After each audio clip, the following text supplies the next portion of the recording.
Hello. I'm really, really excited about getting this Substack account off the ground. And I thought to myself today, you know what? Not everybody loves to read. Some people like watching stuff. Some people like listening to things. So, crazy idea. I'm going to read my most recent post. And maybe it'll be great. Maybe it'll be terrible. Maybe you'll love it. Maybe you won't.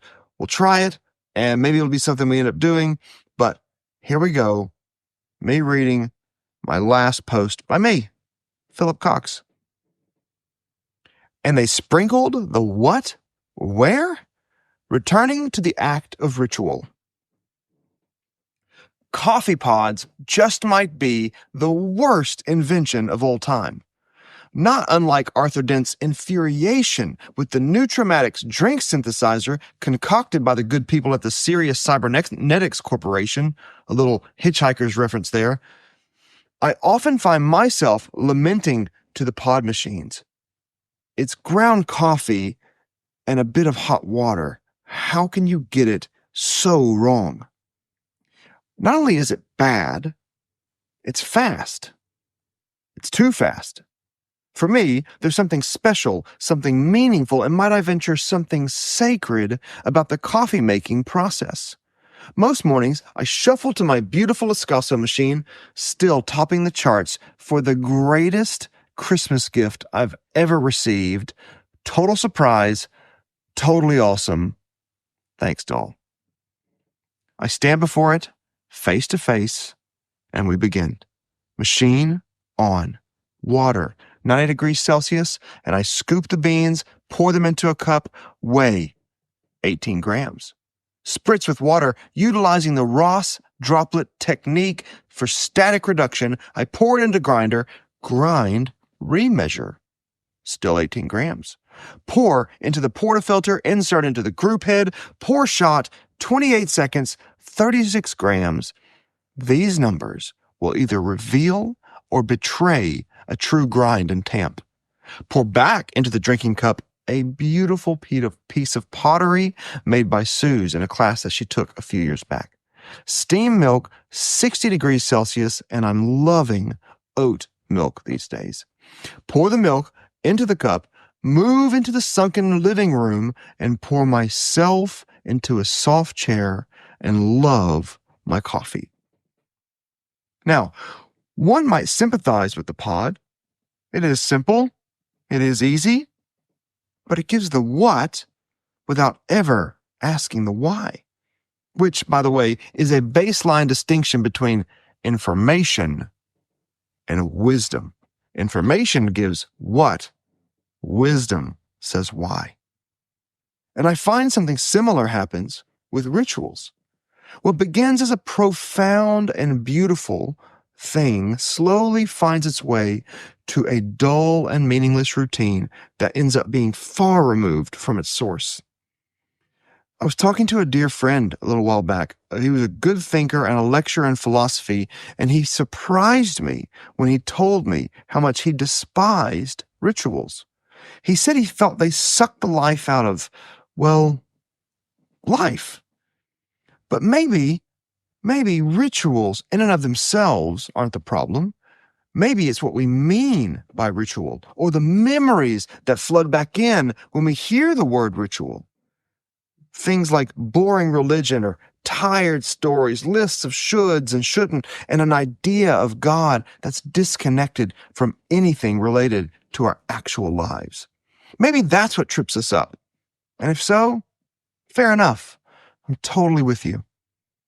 But if I may, what if some wisdom sits just beneath the surface of all these daily and weekly rhythms in our lives? Rhythms or rituals. Maybe this ancient idea of ritual still offers something meaningful for a culture that seems to be struggling to find meaning. You know, Leviticus is brilliant, but Leviticus is also a graveyard. There's a pile of bones buried somewhere between chapters 8 and 9 from the uninitiated readers who found themselves helplessly stuck, sinking in the literary bog of yet another libation offering. Leviticus, the third book in the Jewish and Christian Bible, is famous for its lack of narrative and countless laws. Actually, there's around 613. Reading these ancient laws in our current context can be challenging, especially for anyone unfamiliar with the internal operations of their neighborhood butcher. And if we're honest, most of these laws feel really primitive and barbaric. Yeah, that's right, because they are primitive and barbaric.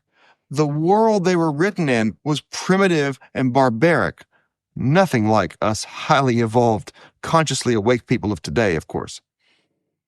So one of the main difficulties in reading Leviticus is this snooze-inducing repetition and these deep weeds of ritual details that show up in this ancient priestly how-to manual. An example, you ask? Oh, sure thing. And then he shall kill the goat of the sin offering that is for the people and bring its blood inside the veil and do with its blood as he did with the blood of the bull, sprinkling it over the mercy seat. And struggling already? Little bloody and graphic, hey.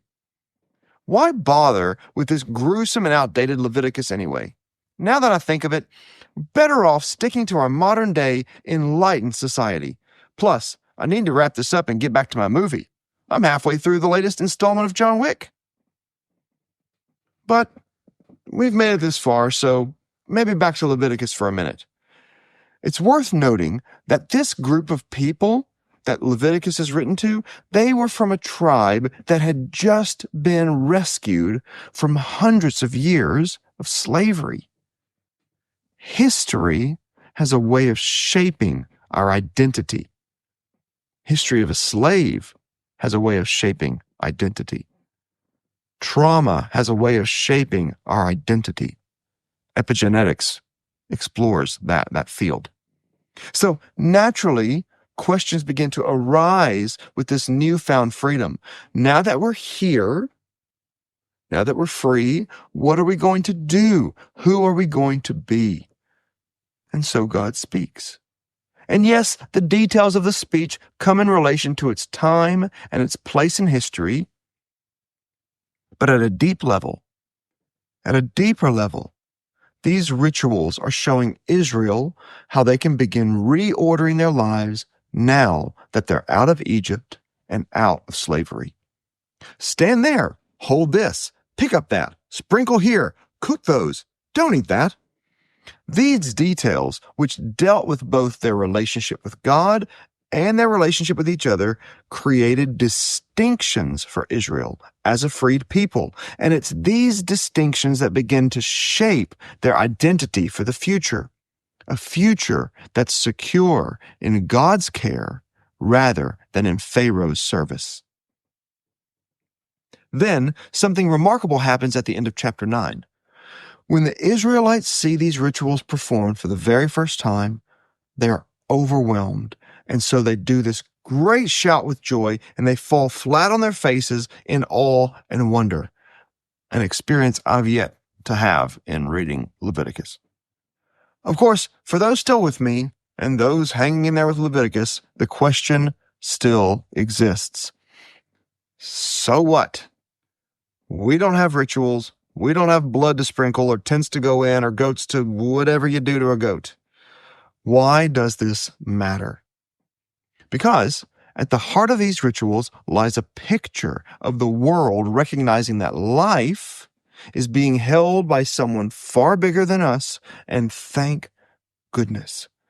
Because don't we all at times struggle to get this wild thing called life right?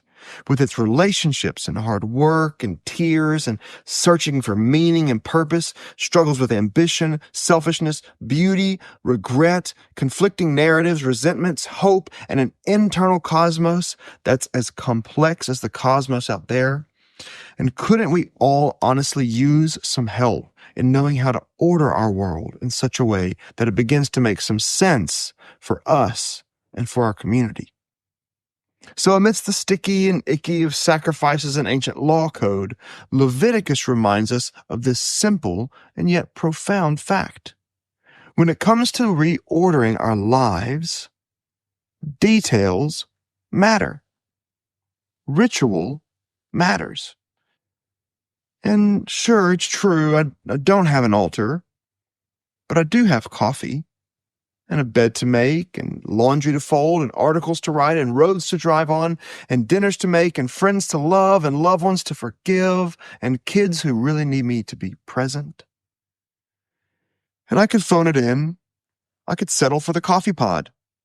And I could try to simply rush through this long list of tasks, and I could try to just race through some of them so I could get on to the more important items in my day. And oftentimes, that's what I do. But on my best days, I remember that I can ritualize these acts.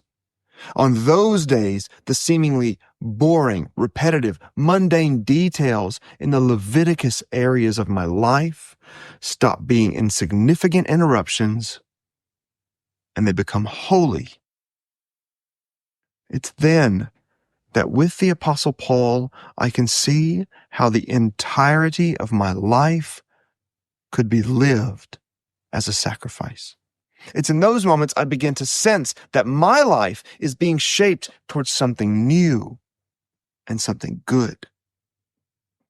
And a little aside, if you happen to feel stuck in a place where you feel like you used to have this life and you don't know how to move into the next season, and maybe there's some things that you thought were helpful back there, but they don't seem to be helpful for where you're going, maybe it's time to look at the details of your life.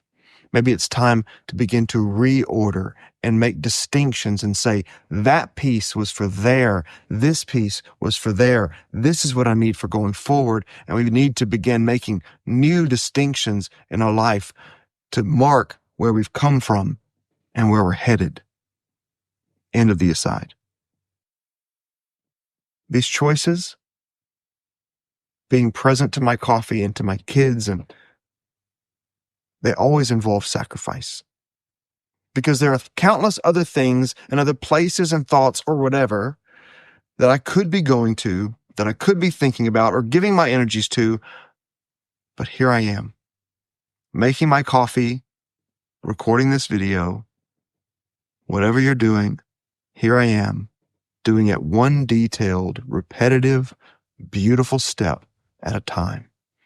And I choose to give myself fully to that task, offering it up, realizing that my whole life is an act of worship.